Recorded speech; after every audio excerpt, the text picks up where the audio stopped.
Hello guys, this is Utkarsh Bhargav. In this lecture, I'm gonna start with the unit number 2nd of class 11th Economics, Indian Economic Development.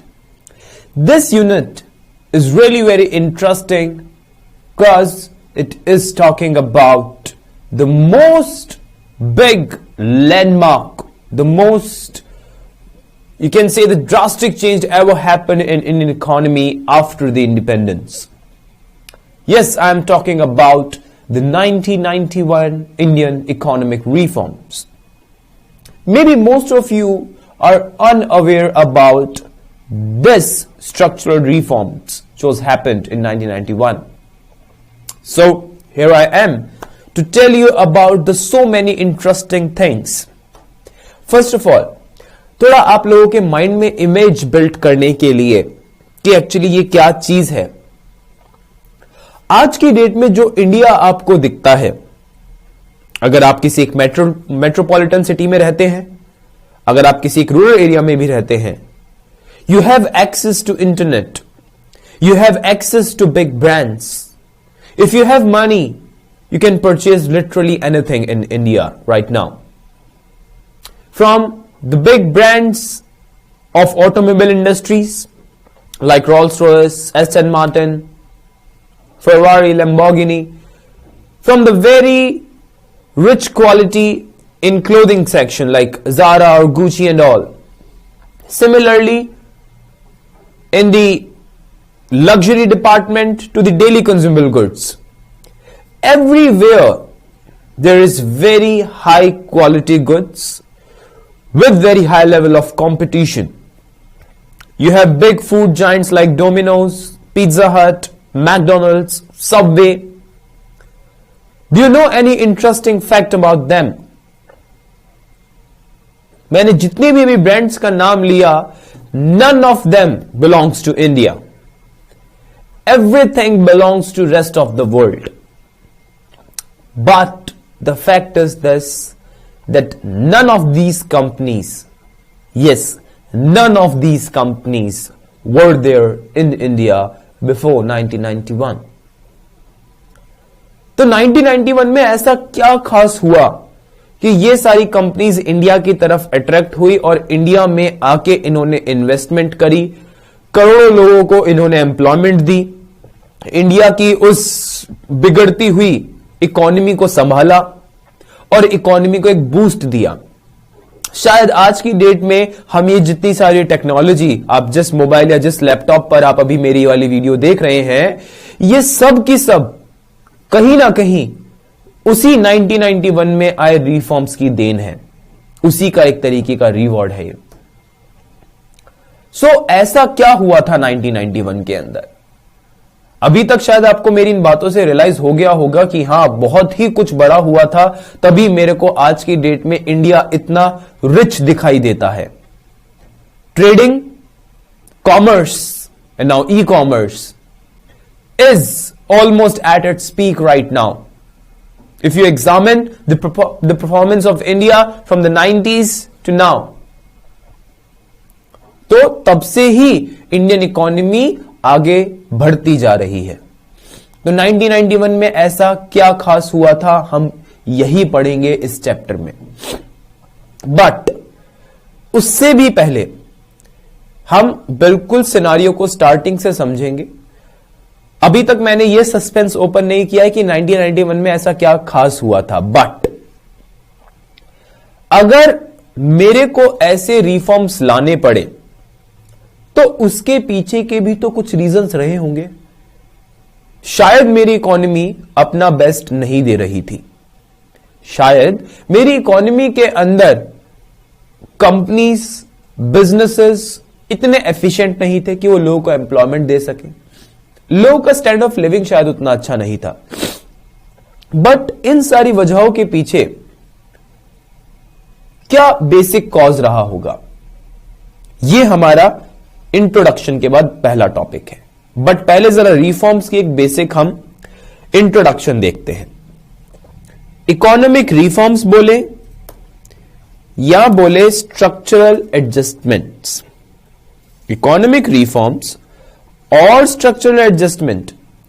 is a long-term multi-dimensional package of various policies कि एक लंबे समय के लिए एक multi dimensional package है। किस चीज का? बहुत सारी पॉलिसीज का। And programmes for rapid growth, efficiency in production and construct a competitive environment for whom? For the businesses. तो इंडियन इकोनॉमिक रिफॉर्म्स का ऑब्जेक्टिव क्या था वो शायद आपको पता चल गया है कि मेरी इकोनॉमी के अंदर प्रोडक्शन लेवल बढ़े, एफिशिएंसी आए प्रोडक्शन में, मार्केट में एक हेल्दी कंपटीशन बना रहे। तो ये सब उनके ऑब्जेक्टिव थे। बट इंडियन इकोनॉमिक रिफॉर्म्स थे क्या? उससे पहले, जैसा मैं बोल चुका हूं, पहले हम ये पढ़ेंगे कि इसके पीछे की बेसिक कॉजेस क्या रही, क्या वजह थी कि इंडिया को अपने सारे के सारे पॉलिसीज प्रोग्राम्स को चेंज करना पड़ा। रिफॉर्म्स का मतलब समझते हैं? पूरा मेकओवर कर देना, किसी की पर्सनालिटी को पूरा चेंज कर देना। अभी तक वो जिन एजेंडास पे चल रहा था, जिन लॉजिक्स को अप्लाई करके वो अपनी लाइफ जी रहा था, वो पूरा का पूरा बदल डालना। इंडिया के साथ भी कुछ ऐसा ही किया गया, लेकिन क्यों? चलिए वो पढ़ते हैं। पहला पॉइंट क्या है यहां पर? Fall in foreign exchange reserves. क्या होते हैं ये foreign exchange reserves? Foreign exchange का मतलब होता है guys, currency except your domestic currency. मतलब इंडियन रुपीस को छोड़ के जो भी दुनिया में करेंसीज हैं वो सब हमारे लिए क्या है? Foreign exchange. अब उन फॉरेन एक्सचेंज की कमी होना भी रिफॉर्म्स के पीछे का एक रीजन था, एक वजह थी। अब आपके माइंड में आ रहा होगा कि सर फॉरेन एक्सचेंज की क्या इंपॉर्टेंस, कम हुई तो हुई, ठीक है, कोई बात नहीं। गाइस, फॉरेन एक्सचेंज की एक इकोनॉमी के अंदर बहुत ज्यादा इंपॉर्टेंस होती है। कितनी ज्यादा इंपॉर्टेंस होती है अभी आपको पता चल जाएगा। सबसे पहली बात, फॉरेन एक्सचेंज का इस्तेमाल हम किस लिए करते हैं? मेरी इकोनॉमी को बाहर से अगर इंपोर्ट करने पड़ रहे हैं तो उन इंपोर्ट्स के लिए पेमेंट भी तो फॉरेन एक्सचेंज में जाएगी, उनकी करेंसी में जाएगी। अगर मैं यूएस से कुछ खरीद रहा हूं तो वो अगेंस्ट में यूएस डॉलर ही एक्सेप्ट करेंगे, क्योंकि इंडियन रुपीस की उनकी नजर में क्या वो उसको यूज नहीं कर सकते, तो they will expect US dollars only. Now एक तो यूज ये हो गया, इंपोर्ट्स के आपको बिल पे करने के लिए फॉरेन एक्सचेंज चाहिए। दूसरा, आप फॉरेन एक्सचेंज के बदले में करेंसी भी प्रिंट कर सकते हैं। हां जी, एक्चुअली हम सिर्फ दो चीजों के अगेंस्ट में करेंसी प्रिंट कर सकते हैं, एक गोल्ड और दूसरा फॉरेन एक्सचेंज। एक्चुअली हम प्रिंट सिर्फ गोल्ड के एक्सचेंज में ही कर सकते हैं, लेकिन फॉरेन एक्सचेंज के बदले में इसीलिए कर पाते हैं कि मान लीजिए आपके पास अभी $100 का एक नोट है इंडिया में, लेकिन आप उस $100 के नोट को यहां पर यूज नहीं कर सकते एज मीडियम ऑफ एक्सचेंज। तो यहां की इंडियन गवर्नमेंट के पास किस चीज की पावर है कि उस $100 के नोट को कैंसिल करके, क्योंकि उस $100 के नोट का मतलब क्या है कि आपके पास $100 की वर्थ की गोल्ड है। एक्चुअली आज भी हम लोग गोल्ड में ही ट्रेड कर रहे हैं। फर्क सिर्फ इतना है कि हम फिजिकली गोल्ड लेके नहीं घूमते। उन गोल्ड के बदले में जो करेंसी इश्यू हुई है, जो छोटे डिनोमिनेशंस हमारे पास हैं, हम उनको लेके ही मार्केट में घूमते रहते हैं। अब अगर आपके पास पॉकेट में 2000 रुपए का नोट है, तो उसका मतलब यह है कि आपके पास 2000 रुपए की वर्थ का गोल्ड है। बस बात इतनी सी है कि वो वाला गोल्ड फिजिकली आपके पास नहीं है, उसके अगेंस्ट में एक पेपर प्रिंट हो रखा है, वो पेपर आपके पास है। इसीलिए हर करेंसी नोट पर एक प्रॉमिस साइन किया जाता है। प्रॉमिस क्या होता है? दैट आई प्रॉमिस टू पे दिस मच अमाउंट, जितने का भी वो नोट है, टू द बियरर। और नीचे साइन करता है कौन? उस कंट्री के सेंट्रल बैंक के गवर्नर। तो लाइक इंडिया में at present, we are in 2018 now, at present the governor of Central Bank of India means RBI, Reserve Bank of India, is Urjit R Patel। तो उनके sign आपको देखने को मिलेंगे। अब एग्जाम्पल पे मैं वापस आऊं तो $100 का नोट आपके पास है, लेकिन आप उसे यूज नहीं कर सकते। लेकिन उस $100 के नोट का आपके पास होने का क्या मतलब है कि आप $100 की वर्थ का गोल्ड के ऑनर बन चुके हो, लेकिन आप उस पर्टिकुलर नोट को यूज नहीं कर सकते। तो क्या सॉल्यूशन है इसका? कि आप उस नोट को कैंसिल करेंगे और उसकी वर्थ जितनी भी बैठती है इंडियन रुपीज में, इतने आप इंडियन रुपीज प्रिंट कर सकते हैं। तो कहीं ना कहीं यह फायदा होता है फॉरेन एक्सचेंज के होने का। तो फॉरेन एक्सचेंज बहुत हद तक काम आते हैं इंपोर्ट के बिल पे करने के लिए और अपनी करेंसी प्रिंट करने के लिए। तो क्या लिखा हुआ है? India's foreign exchange reserves fell to such a lower level that they were not enough to pay import bills. इस हद तक गिर गए थे कि हमारे पास इतना भी पैसा नहीं बचा था कि हम अपने इंपोर्ट के बिल्स पे कर सके। The situation grew so acute that government had to mortgage country's gold reserves with World Bank to discharge loan, and government had to accept the new economic policies. Actually, अब आपको थोड़ा सा story clear होनी शुरू हो जाएगी कि late 90s तक इंडिया की हालत, लेट 80s तक इंडिया की हालत इतनी बुरी हो चुकी थी, हम कर्जे में डूबे हुए थे, हमारे पास फॉरेन एक्सचेंज की कमी थी, हमारी रेस्ट ऑफ द वर्ल्ड में पेमेंट ज्यादा थी और वहां से रिसीविंग्स बहुत कम थी। तो इंडिया के पास एक लौता जो कंपल्सिव चॉइस थी वो थी कि हम वर्ल्ड बैंक और आईएमएफ के पास वापस जाके लोन मांगे, लोन की डिमांड करें। लेकिन क्योंकि हमारे ऊपर ऑलरेडी लोन था, तो हमारे ऊपर कुछ कंडीशंस लगाई गई कि अगर इंडिया अपनी ट्रेड पॉलिसीज को सिंप्लीफाई करे, अपनी इकोनॉमी को ओपन करे और ये कुछ सर्टेन बातों को माने, तो ही हम इंडिया को फर्दर लोन देंगे। लेकिन इंडिया में इस लोन के लिए उनको बहुत सारी पॉलिसीज को एक्सेप्ट करना था।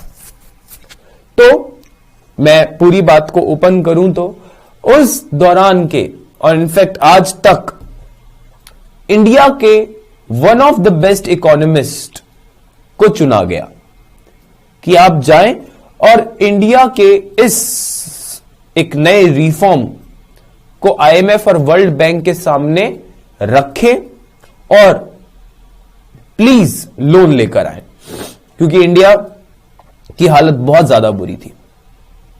And that one of the best economist of India has ever had is Dr. Manmohan Singh. He was the only guy responsible for the Indian economic reforms. और अगर मैं ये बोलूं तो मैं बिल्कुल गलत नहीं हूं कि आज के डेट में जो आपको फ्लरिश्ड इंडिया देखने को मिलता है, उसके पीछे भी सिर्फ इकलौते वही हैं। इतनी जो आपको वैरायटी देखने को मिलती है मार्केट में, इतनी जो आपको हाई स्टैंडर्ड ऑफ लिविंग आपको देखने को मिल रही है, इतना जो फ्लरिश्ड आपको मार्केट देखने को मिल रहा है, तो उसके पीछे अगर हम बोले कि मनमोहन सिंह का ही हाथ है तो हम बिल्कुल गलत नहीं है, क्योंकि he was the only guy who went to IMF and World Bank, who basically modified the new economic policies and then came back to India with a lot of funds with the new policies, जिसका result ये हुआ कि 1997 तक India में बहुत सारी companies enter कर चुकी थी। उन्होंने आके इंडिया में अपने प्लांट एस्टेब्लिश करे, प्रोडक्शन यूनिट स्टार्ट करी, धीरे धीरे वो ब्रांड्स बड़ी होती चली गई। एम्प्लॉयमेंट जहां वो पहले 1000 लोगों को दे रहे थे, अब लाख लोगों को दे रहे हैं, करोड़ों लोगों को दे रहे हैं employment. There are so many big brands जिनका मैं स्टार्टिंग में ही नाम ले चुका हूं, from McDonald's to pizza Hut to big companies like Suzuki, Hyundai, Honda, and the clothing companies, the retail outlets, the restaurant chain, hotel chains, means everybody entered in India with a lot of funds, which ultimately benefited India to very, very high level. So, India के पास और कोई option नहीं था। उस time पर हमें अपना सोना तक गिरवी रखना पड़ा ताकि हमें फर्दर लोन मिले, ताकि हम इंडिया को कहीं ना कहीं संभाल पाए।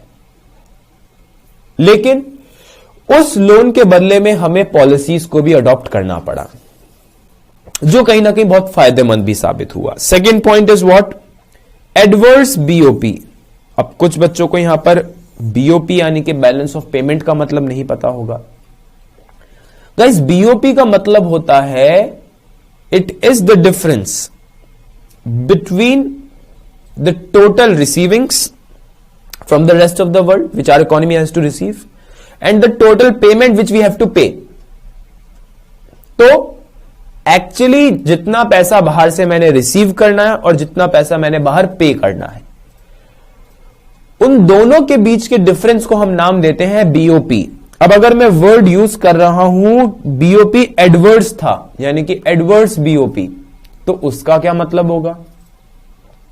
एडवर्स बीओपी होने का क्या मतलब है कि आपके कहीं ना कहीं इनफ्लोज थे कम और आउटफ्लोज थे ज्यादा, कि पैसा आ कम रहा था और जा ज्यादा रहा था, तो जिसकी वजह से आपके खर्चे बहुत ज्यादा थे लेकिन कमाई बाहर से थी बहुत कम। So BOP is the difference between total receipts and total payment of a country on account of its economic transaction with rest of the world. Simple. Now, because of lack of foreign exchange, India was unable to pay their import bills. So, taking loan was a compulsive choice. अब क्योंकि मेरा BOP adverse चल रहा था, तो loan लेना ही मेरे पास एक लौता ऑप्शन बचा था। हमारे पास कोई और दूसरा ऑप्शन, कोई दूसरा चारा नहीं बचा था हमारे पास। सो BOP एडवर्स होना भी कहीं ना कहीं अपने आप में एक बहुत बड़ा रीजन था इंडियन इकोनॉमिक पॉलिसीज के पीछे का। तीसरा पॉइंट, गल्फ क्राइसिस। क्या है ये गल्फ क्राइसिस? क्या मतलब है इसका?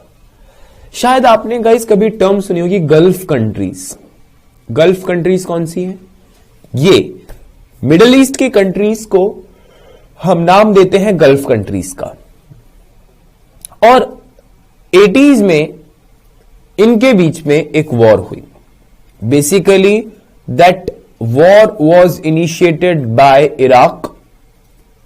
The Iraq was under the dictatorship of Saddam Hussein on that time.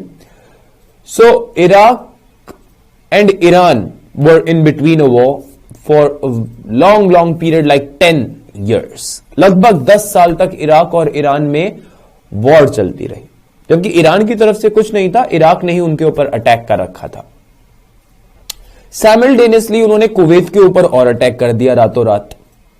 किसने? इराक ने, एंड वही इराक के डिक्टेटर सद्दाम हुसैन ने। तो सद्दाम हुसैन ने अटैक किया कुवैत के ऊपर और ये तीनों कंट्रीज में कहीं ना कहीं एक वॉर की सिचुएशन आ गई। देन उसका हमारे टॉपिक से क्या रिलेशन ये है गाइस कि ये तीनों कंट्रीज, इराक, ईरान और कुवैत, ये तीनों कंट्रीज आज भी वर्ल्ड में बहुत बड़े लेवल के क्रूड ऑयल के सप्लायर हैं। क्रूड ऑयल क्या होता है? कच्चा तेल, जिसे आप रिफाइन करके पेट्रोल बनाते हैं, डीजल बनाते हैं, केरोसिन बनाते हैं और तरह तरह के आप ऑयल्स बनाते हैं। अब आप सभी को ये वाली बात पता है कि आज भी हमारी दुनिया का एक बहुत बड़ा प्रपोर्शन क्रूड ऑयल के ऊपर डिपेंडेंट है। से आज भी in 2018 Indian economy is highly dependent on crude oil, highly dependent, because we don't have any other substitute. तो ये तो मैं 2018 की बात कर रहा हूं जब हम हाईली डिपेंडेंट है। और अगर मैं बात करूं 1980s की, आज तो स्टिल हमारे पास सीएनजी, माना कि एक बहुत अच्छा सब्स्टिट्यूट नहीं है क्योंकि सीएनजी हर जगह एक्सेसिबल नहीं है। तो चलो एक छोटा तो ऑप्शन है हमारे पास, लेकिन 1980s में तो ऐसा भी कुछ नहीं था कि हम इनके ऊपर कुछ अपने व्हीकल वगैरह चलाएं। Diesel was the only source. अब यही सोर्स अगर महंगा हो जाए तो अब महंगा क्यों हुआ? जब इन तीनों कंट्रीज में वॉर की सिचुएशन आई तो आसपास की कंट्रीज भी अलर्ट हो गई। तो कहीं ना कहीं दुनिया में जो क्रूड ऑयल की सप्लाई थी वो कम हो गई, क्योंकि इन तीन कंट्रीज से तो सप्लाई आनी बंद हो गई। अब या तो वो लड़ सकते थे या अपना बिजनेस देख सकते थे, तो लड़ाई में बिजी थे। तो क्रूड ऑयल की सप्लाई कहीं ना कहीं इंडिया में बहुत कम हो गई। अब जब सप्लाई कम होगी तो प्राइसेस तो बिल्कुल बढ़ेंगे। अब उस समय आपने अभी तक एक दो पॉइंट में वाली बात पढ़ ली है कि इंडिया की हालत बहुत टाइट थी, लोगों की इनकम का लेवल उतना अच्छा नहीं था। अब इस हालात में अगर सामान भी महंगे हो गए तो ये हमारी हिंदी में एक बड़ी मशहूर कहावत है, गरीबी में आटा गीला। वही बात कि एक तो ऑलरेडी लोगों के पास इनकम नहीं हो रही है, ऊपर से जो बेसिक सोर्स ऑफ ट्रांसपोर्टेशन है यानी कि क्रूड ऑयल, वो भी महंगा हो गया। तो क्रूड ऑयल महंगा होने से लोगों के ऊपर क्या असर पड़ रहा है? गाइस, आपके घर में पहुंचने वाला लगभग सारा सामान डीजल के ट्रांसपोर्टेशन के थ्रू ही आता है। अब जब डीजल महंगा होगा तो घर में रखा हुआ लगभग सारा सामान नहीं महंगा हो जाएगा। तो एक तो आपकी इनकम ऑलरेडी कम और दूसरा चीजों के दाम भी बढ़ने चालू हो गए। तो इसकी वजह से हालत बद से बदतर हो गई। अभी आप देख सकते हैं क्या लिखा हुआ है। On account of Iraq war in 1980 prices of petrol and diesel rise drastically. India used to receive a large amount of oil from Gulf countries and in the wake of war this took a serious hit. तो supply रुकी और हमारी economy के अंदर चीजों के दाम बढ़ने चालू हो गए, जिसकी वजह से एक आम कंज्यूमर को बहुत ज्यादा प्रॉब्लम आई। चौथा, राइज इन प्राइसेस, चीजों के दाम बढ़ने बहुत ज्यादा शुरू हो गए। आप इसे सीधा बोले inflation. Because of increasing pressure of inflation, economic crisis change from bad to worse, मतलब बद से बदतर हो गया। Inflation pushed up cost of production and it adversely affected the demand of domestically produced good. इन्होंने डोमेस्टिकली प्रोड्यूस्ड गुड्स की demand को भी बहुत हद तक डैमेज किया। And then huge burden of debts, जो हमारा लास्ट पॉइंट है कि इंडिया कर्जे में इस कदर डूबा हुआ था कि इनकी जितनी भी रिसीविंग्स थी, या आप बोल सकते हैं कि जितनी कमाई थी वो मोस्टली कमाई कहां जाती थी? पुराने लोन के इंटरेस्ट पेमेंट में। तो आपके पास इकोनॉमी में इन्वेस्ट करने के लिए पैसा ही नहीं बचता था। आप सोचें कि भैया मैं इस साल अपनी इकोनॉमी के अंदर कुछ नई इंडस्ट्रीज को खड़ी करूंगा ताकि लोगों को एम्प्लॉयमेंट मिल सके, लेकिन आपके पास उतने पैसे ही नहीं बचते थे, क्योंकि ज्यादातर पैसा तो पुराने लोन को चुकाने में चला जाता था, उनके इंटरेस्ट को पे करने में चला जाता था। So huge burden of debts, उधारी का बहुत बहुत भारी भार उनके ऊपर रहता था। The expenditure of Indian government was much higher than its revenue. As a result, government had borrowed a lot of money from financial institutions, public and international institutions.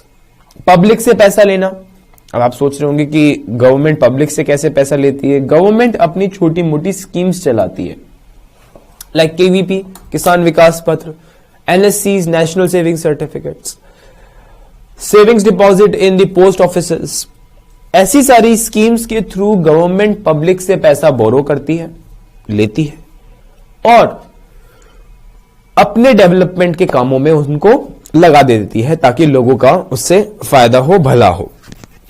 तो ये कहीं ना कहीं कुछ ऐसे हमने रीजंस दिए जिसकी वजह से इंडिया की परफॉर्मेंस 80s के अंदर बहुत ज्यादा खराब हो गई। पहला, फॉरेन एक्सचेंज बहुत कम हो गया था हमारे पास, बीओपी ऑलरेडी एडवर्स में जा रहा था, पेमेंट ज्यादा थी, रिसीविंग्स कम थी। तीसरा, गल्फ क्राइसिस, गल्फ कंट्रीज में वॉर की सिचुएशन आने से हमारी सिचुएशन बहुत बिगड़ गई, हमारी हालत बहुत बिगड़ गई। Then rise in prices, inflation की वजह से हमारी सिचुएशन बद से बदतर हो गई। और पांचवा, हमारे ऊपर उधारी का बहुत बड़ा बर्डन था। फाइन, देन फिर मैंने इन सारी बातों को एक जगह प्लग किया है। To manage the economic crisis of 1991, Indian government approach the World Bank and IMF, इनको अप्रोच किया and received $7 billion as loan. इतना ह्यूज अमाउंट उनको एज लोन रिसीव हुआ। For availing the loan, these international organizations, means IMF and World Bank, expected India to liberalize and open up the economy for free trade. कि उन्होंने भी ये expect किया कि India अपनी economy को लिबरलाइज करे और ओपन करे। ये लिबरलाइजेशन का मतलब क्या होता है?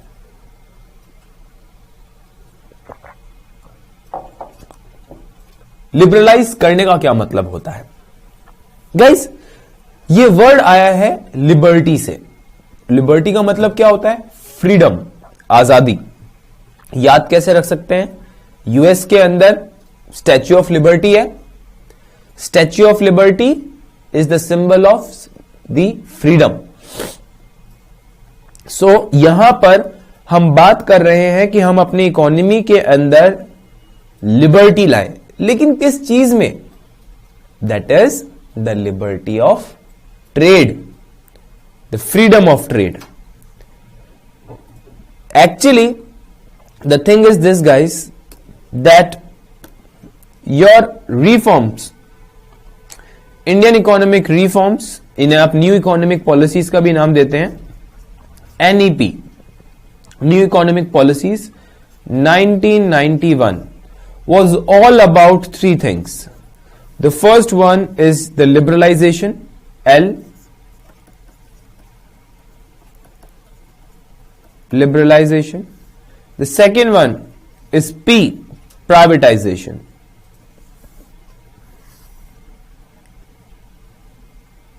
That is privatization. Liberalization, privatization, and the third and the last is globalization. So, which are L, P and G, liberalization, privatization and globalization. तो जरा हम एक एक करके इनको पढ़ेंगे and your whole chapter is all about this L, P and G. Now, let us start with the basic meanings. पहले जरा मैं इनके बेसिक मीनिंग्स बता दूं, फिर उसके बाद हम अपने बुकिश कंटेंट पर आएंगे. गाइज, लिबरलाइजेशन का मतलब मैंने अभी बता दिया आपको. It is all about liberty. Liberty of what? Liberty of trade. Now, how we can provide liberty in trading. The content is really very easy to understand, guys. अगर मैं बात करूं लिबर्टी इन ट्रेडिंग की, तो यहां पर India ने जो पहले अपने अननेसेसरी रिस्ट्रिक्शंस थे ट्रेडिंग पे लगने वाले, उनको हटाया. तो you can say that liberalisation is all about removal of all the unnecessary restrictions imposed by the Indian government. And those restrictions were like, first, imposition of tariffs. What kind of tariffs? Tariffs means what? Tariff का मतलब होता है taxes on imports.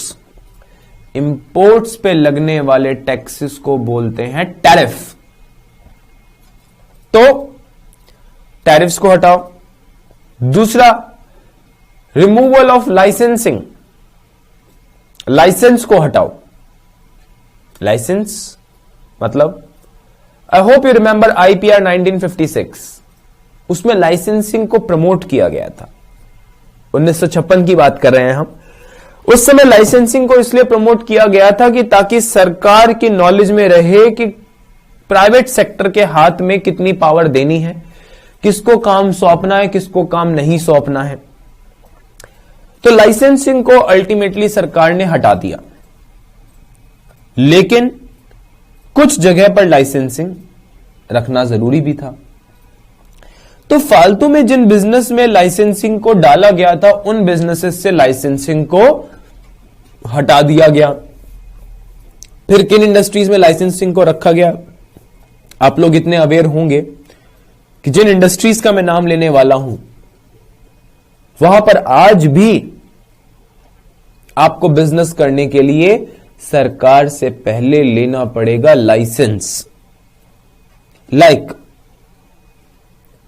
पहली is ammunition industry. Ammunition means weapons. If you want to open a weapon industry, then you must have the licence. Second, firework industry, crackers and all. Even उनकी production से लेकर retailing तक licence चाहिए. और ammunition industry में तो use करने के लिए भी लाइसेंस चाहिए. प्रोडक्शन के लिए तो छोड़ो, यूज करने के लिए भी लाइसेंस चाहिए. सो अल्कोहल इंडस्ट्री, वाइन इंडस्ट्री, उसमें भी लाइसेंस चाहिए. Food industry, government of India ने तो इसके लिए एक अलग ही अथॉरिटी बना रखी है. That is FSSAI, Food Safety and Security Authority of India, जो लाइसेंस बांटती है. इसी तरीके से pharmaceuticals, chemical industries, nuclear industries, इनमें आज भी लाइसेंसिंग की जरूरत पड़ती है. लाइसेंस चाहिए होता है, क्योंकि ये वो इंडस्ट्रीज है जो कहीं ना कहीं सिविल सोसाइटी को बहुत ज्यादा नुकसान पहुंचा सकती है अगर वहां पर स्टैंडर्ड्स को बनाए नहीं रखा गया. तो ऐसे ही आपके होते हैं कोटास, जिसके बारे में हम फर्दर बात करेंगे लिबरलाइजेशन में. तो लिबरलाइजेशन का आप समझ गए होंगे कि लोगों को लिबर्टी देना, फ्रीडम देना कि आप खुला व्यापार करो. The second one is privatisation. क्या होता है ये प्राइवेटाइजेशन? प्राइवेटाइजेशन का मतलब होता है guys, that is the conversion of loss making companies to the PSUs. आप जब लॉस मेकिंग पीएसयूज को आप कन्वर्ट करें किसमें? प्राइवेट सेक्टर के अंदर या प्राइवेट इंडस्ट्रीज के अंदर. तो privatisation is all about the conversion of loss making PSUs into the private enterprises, or you can say when you are selling the part of the PSU. सरकारी company का PSU मतलब public sector undertaking means सरकारी company. जब आप उसका कुछ part, कुछ हिस्सा या कंप्लीटली प्राइवेट एंटरप्राइज को सेल कर रहे हो, तो आप उसे नाम देते हैं privatisation. So privatisation is all about encouraging the private sector. Then last, globalization. What is the meaning of being globalized? किसी चीज को ग्लोबलाइज करने का क्या मतलब है? गाइस, ग्लोबलाइजेशन का मतलब है आपका कि आप अपनी इकोनॉमी को ओपन कर रहे हो. Now anybody can come in and anybody can go out. अब कोई बाहर से अंदर भी आ सकता है ट्रेडिंग के लिए और कोई अंदर से बाहर भी जा सकता है. Previously such kind of freedom wasn't there. Or you can say that only because of this globalization and liberalization and privatization, we got so much variety. We got so many popular brands in our country. So many big brands are there who are trading in our country, who are making a lot of profit. Simultaneously, they are providing a lot of employment to our people. They are reducing the poverty. They are raising the standards of living in our society. So, LPG contains a lot and a lot of benefits. But it do contain some demerits. We'll talk about them later in the end of this chapter. So, let's talk about the liberalization. Let us start the liberalization. So, liberalization means what?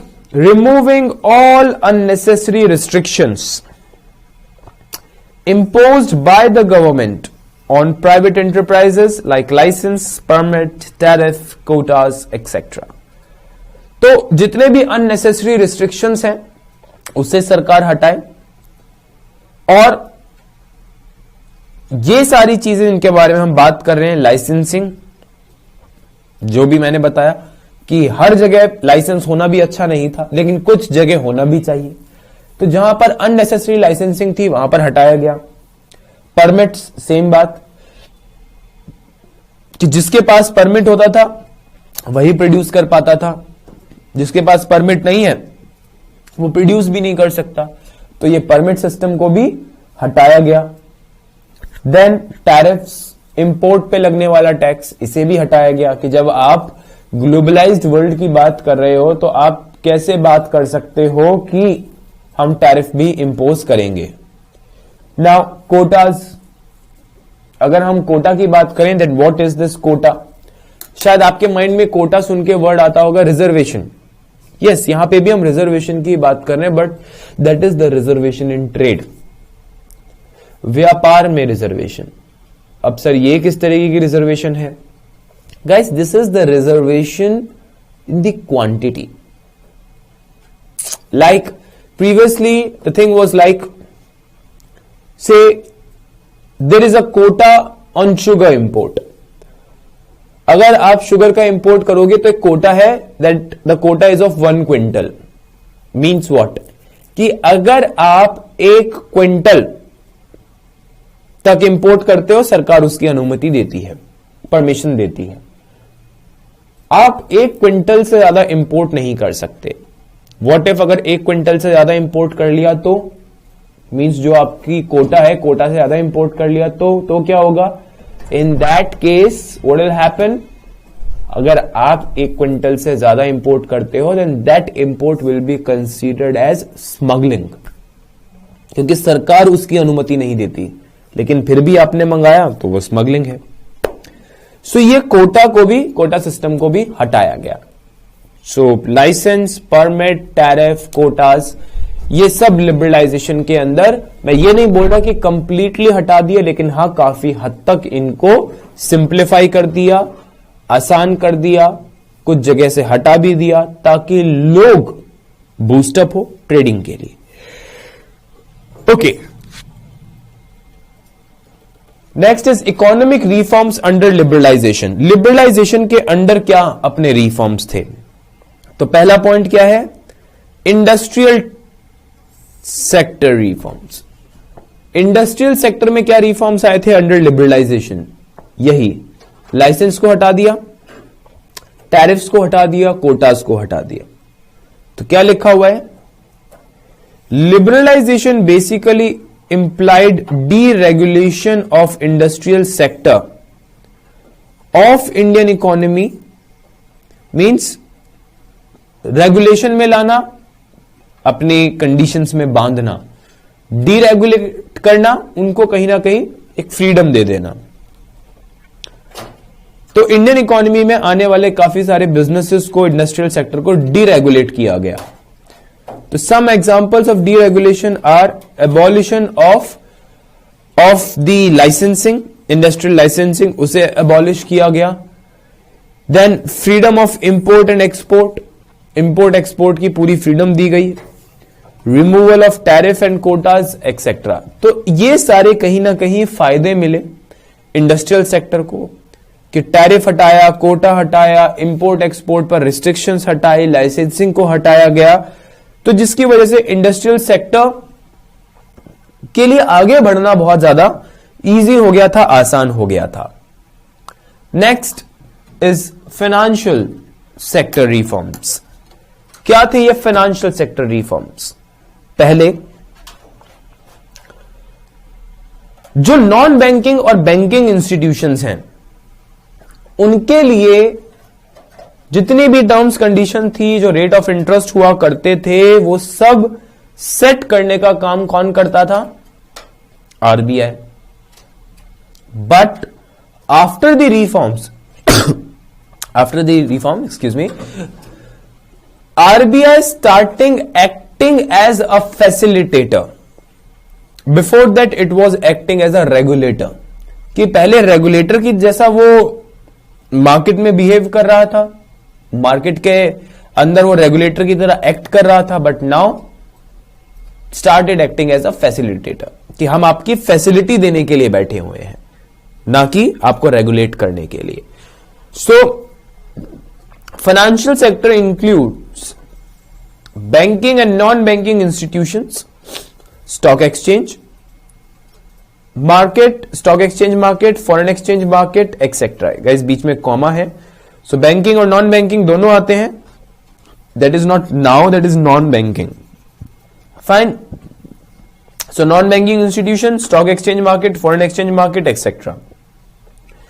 Liberalization implied a substantial shift in the role of RBI from a regulator to facilitator. तो RBI का कहीं ना कहीं उसके role में एक बहुत बड़ा शिफ्ट आया, from the regulator to a facilitator. अब किस तरीके की फैसिलिटी की हम यहां पर बात कर रहे हैं, जो RBI ने प्रोवाइड करानी स्टार्ट करी? As a regulator, RBI used to fix the rate structure, interest rate structure, that should be interest rate guys, this word मैं यहां पर ठीक करता चलता हूं। So that is the interest rate structure for the commercial banks. But after the liberalization, RBI started acting as a facilitator who facilitates the free play of market forces, that is the demand and supply. Fine. So that is the word interest rate, market forces, demand and supply. Fine. तो पहले जहां RBI market के अंदर rate of interest तय करके बताता था, look, you have to follow this rate of interest. But after reforms, what happened? RBI turned into facilitator, and after that it's just starting monitoring the free play of market forces. Look, I'm just gonna monitor. Though the RBI has power to intervene in the market, but in the normal days, it let the market forces decide कि market में क्या rate होने वाला है, वो market forces को आप तय करने दे। फाइन। तो ऐसे आरबीआई ने अपना रोल रेगुलेटर से क्या बना दिया? फैसिलिटेटर। सिमिलरली ऐसा वो फॉरेन एक्सचेंज में भी आप पढ़ेंगे। हम आते हैं अगले टैक्स रिफॉर्म्स पे। टैक्स रिफॉर्म्स में क्या है कि सरकार ने कहीं ना कहीं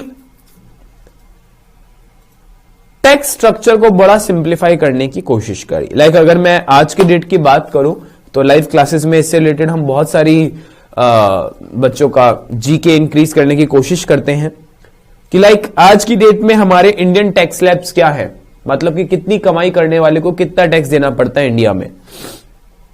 तो इंडिया में लगभग जो आदमी 2.5 लाख रुपए एनुअली कमाता है उसे कोई टैक्स पे करने की जरूरत नहीं है। So the one who is earning only 2.5 lakhs in a year is not liable to pay any tax in India, any direct tax in India. But after that, there is the first tax slab, 2.5 lakh to 5 lakh. 2.5 lakh से 5 लाख कमाने वाले को India में देना पड़ता है 5%. Then 5 lakh से 10 लाख कमाने वाले को 20%, 10 लाख कमाने वाले को, 10 लाख प्लस कमाने वाले को 30%। तो ये इंडिया के अंदर आज की डेट में चलने वाले टैक्स स्लैब्स हैं। लेकिन उस समय इंडिया का जो टैक्स सिस्टम था that was highly evasive, highly complex. Evasive का मतलब क्या होता है? जिसमें से लोग बच के निकल जाते हैं। आज की डेट में बच के निकलना quite difficult. So before liberalisation Indian tax system was highly complicated and evasive.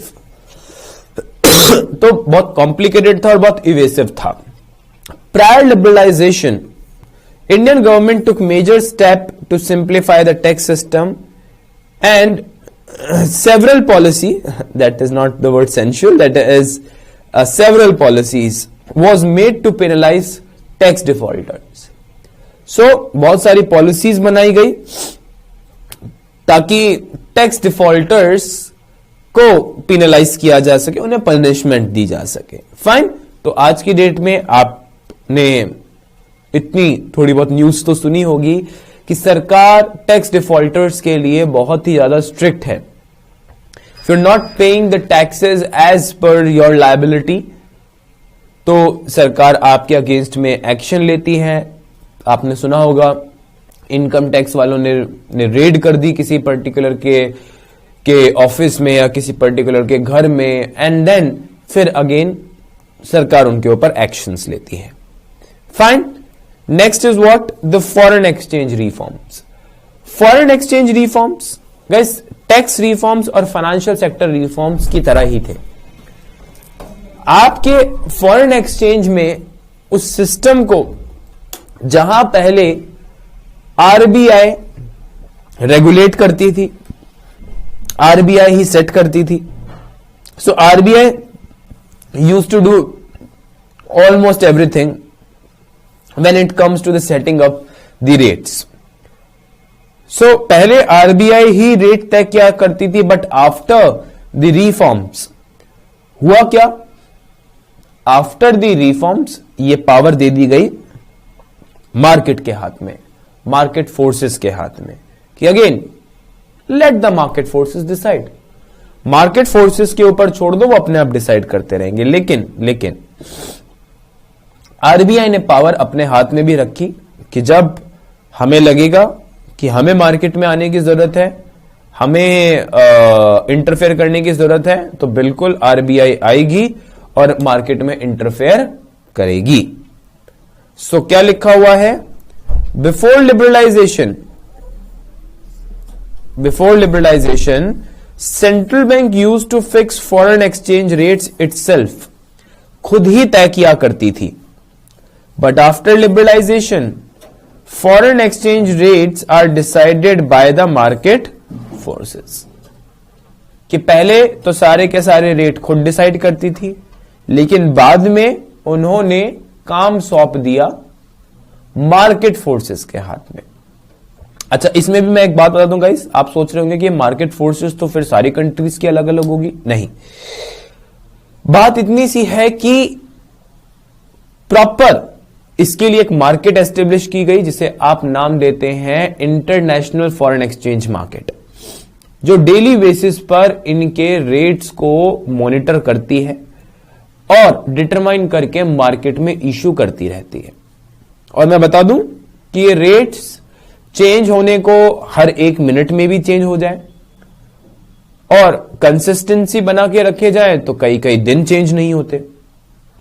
But nowadays this thing is monitored by the international foreign exchange market, which basically determine almost all the exchange rate in between all the currencies. Now central bank facilitate the free play of market forces. अब central bank क्या करता है? facilitate करता है market forces के free play को। मतलब it just monitors कि क्या चल रहा है, और वही कि मार्केट में अगर उनको इंटरफेयर करने का लगता है कि मेरे अकॉर्डिंग एक्सचेंज रेट बहुत ज्यादा हो रहा है या मेरे अकॉर्डिंग एक्सचेंज रेट बहुत कम हो रहा है, तो अगर एक्सचेंज रेट बहुत ज्यादा बढ़ जाता है तो वो भी अच्छी बात नहीं है। बहुत ज्यादा कम हो जाता है तो वो भी अच्छी बात नहीं है, दोनों ही आप लोगों के लिए फायदेमंद नहीं है। तो उस केस के अंदर सेंट्रल बैंक अपने हाथ में इतनी पावर रखती है कि वो मार्केट में एंटर कर सके और अपने अकॉर्डिंग रेट्स को मैनिपुलेट करे and interfere whenever it is necessary. Fine, this word is interfere guys. और जब जरूरी लगे तब मार्केट में वो क्या कर सके, इंटरफेयर कर सके, मार्केट में वो आ सके। तो लिबरलाइजेशन के अंदर कौन कौन से रिफॉर्म्स आए? इंडस्ट्रियल सेक्टर रिफॉर्म्स, इंडस्ट्रीज को हमने कहीं ना कहीं लाइसेंसिंग से, परमिट से, कोटास से, टैरिफ से, इन सब से उनको काफी हद तक हमने दूर किया ताकि उन लोगों के लिए बिजनेस करना आसान हो जाए। फाइनेंशियल सेक्टर में रिफॉर्म्स कैसे आए कि वहां पर जहां पहले सेंट्रल बैंक की बहुत ज्यादा इंटरफेरेंस रहती थी, उस इंटरफेरेंस को कम करते हुए प्राइवेट सेक्टर को खुद हमने पावर दी कि आप मार्केट फोर्सेस पे चलो, मार्केट फोर्सेस के अकॉर्डिंग अपने रेट्स को सेट करो ताकि आप अपना बिजनेस खुद अच्छे से रन कर सके और इंडिपेंडेंटली डिसीजंस ले पाए। लेकिन साथ में ही आरबीआई के हाथ में भी पावर दी गई, लेकिन वो उसका यूज हमेशा नहीं कर सकते, खाली इमरजेंसी के वक्त जब उन्हें लगे कि हां अब थोड़ी बात बिगड़ रही है तो उनको मार्केट में उतर जाना चाहिए। उस सिचुएशन के लिए उनके हाथ में पावर दी गई। टैक्स रिफॉर्म्स की बात की जाए तो पहले टैक्स सिस्टम बहुत ही ज्यादा एवेसिव था, कॉम्प्लिकेटेड था, लोगों को बहुत ज्यादा झंझट लगता था कि कौन जाए टैक्स पे करने के लिए, कौन इतनी सरदर्दी ले, कौन अपनी दुकान छोड़ के जाके लाइनों में लग के टैक्स पे करे। तो it was highly evasive, highly complicated. लोग सोचते थे कि कौन इतना टाइम वेस्ट करे, अपने रिसोर्सेज वेस्ट करे, छोड़ो क्या करना टैक्स पे करके। लेकिन by time government of India ने अपना टैक्स सिस्टम को ऐसे सिंप्लीफाई किया और ऐसे पोर्टल्स पर लेकर आए जहां पर लोगों को पे करना बड़ा कन्वीनियंट था, जहां पर लोगों को टैक्स सिस्टम को समझना बहुत आसान था। और रिसेंटली 2017 के अंदर इनडायरेक्ट टैक्सेस का after the independence one of the biggest reforms आया, जिसके अंदर मोस्टली सारे इनडायरेक्ट टैक्सेस को सम अप करके एक टैक्स बना दिया गया, GST, goods and services tax. So ये जो जीएसटी था ये भी एक टैक्स रिफॉर्म था। टैक्स रिफॉर्म 1991 में भी आए, लेकिन जिसके अंदर सिर्फ टैक्स सिस्टम को सिंप्लीफाई किया गया, नए टैक्सेस नहीं लाए गए या टैक्सेस को सम अप करके एक नहीं बनाया गया, उसमें खाली टैक्स सिस्टम को सुधारा गया था ताकि लोगों के लिए टैक्स एक बर्डन ना बने, लोगों को ऐसा लगे कि टैक्स देना तो आसान है और टैक्स से बचना बहुत मुश्किल। देन फॉरेन एक्सचेंज रिफॉर्म्स कि पूरे के पूरे मार्केट के हाथ में आप अपने एक्सचेंज रेट को डिटरमाइन करने की, जो डेली बेसिस पर एक्सचेंज रेट को सेट करने की जो अथॉरिटी है वो आप उनके हाथ में दे, लेकिन साथ में आपके हाथ में भी पावर रहे कि जब हम चाहें तो मार्केट में इंटरफेयर कर सकते हैं। तो वही जैसा मैंने पहले बताया कि आज की डेट में ये वाली पावर किसके हाथ में है, that is the international foreign exchange market. तो वो आज की डेट में सारे ये वाले रेट्स डिटरमाइन करती हैं और जिनको आगे पूरा वर्ल्ड यूज करता है, और अगर किसी को लगता है कि रेट्स ठीक नहीं है तो वो खुद मार्केट में उतर के अपने रेट्स के साथ एक्सपेरिमेंट कर सकता है। जैसा मैं बच्चों को बताता भी हूं कि 2015 अप्रैल 2015 में चाइना ने ये वाली चीज प्रैक्टिस करी थी। इसे हम इकोनॉमिक्स में नाम देते हैं डीवैल्यूएशन, कि अपनी करेंसी की वैल्यू को खुद ही वॉलंटरली गिरा देना, और उसका उल्टा होता है रीवैल्यूएशन, कि खुद ही वॉलंटरली अपनी करेंसी की वैल्यू को बढ़ा देना। तो रीवैल्यूएशन, डीवैल्यूएशन, तो ये सरकार या monetary authority means central bank के हाथ में हमेशा पावर रहती है। Fine, our next topic is privatisation guys, लेकिन उसको हम अपनी नेक्स्ट वीडियो में करेंगे। सो इस वीडियो के लिए हम इंडियन इकोनॉमिक रिफॉर्म्स में लिबरलाइजेशन के टॉपिक तक रखते हैं, बट मैं बता दूंगा इस यूनिट में एक टॉपिक बहुत इंपॉर्टेंट है, क्योंकि ये वाली यूनिट बहुत कॉम्पैक्ट है और ऑलमोस्ट 8 से 10 नंबर की है। सो इसको रेगुलरली रिवाइज करें, बहुत इंटरेस्टिंग है। नेट पे भी जाके इसके बारे में पढ़ें, बहुत कुछ पता चलेगा कि रिफॉर्म्स कैसे हुए। आप YouTube पर जाएंगे तो प्रॉपर डॉक्टर मनमोहन सिंह की एक कॉन्फ्रेंस है, जिसमें आके फाइनली उन्होंने इंडिया में आके इस चीज को एक प्रेस कॉन्फ्रेंस में बताया था कि उस मीटिंग में क्या क्या हुआ जो उन्होंने IMF और वर्ल्ड बैंक में करी थी, और कैसे अब इंडिया के अंदर नए चेंजेस आने वाले हैं। तो भी बड़ी एक इंटरेस्टिंग वीडियो है, पुरानी ब्लैक एंड व्हाइट वीडियो है वो। सो टिल देन गाइस, आप रिवाइज करते रहें, कंसेप्ट्स को पढ़ते रहें, and will catch you soon in the next lecture. Till then keep revising, keep studying, take care of yourself, catch you soon in the next class. Thank you so much, guys.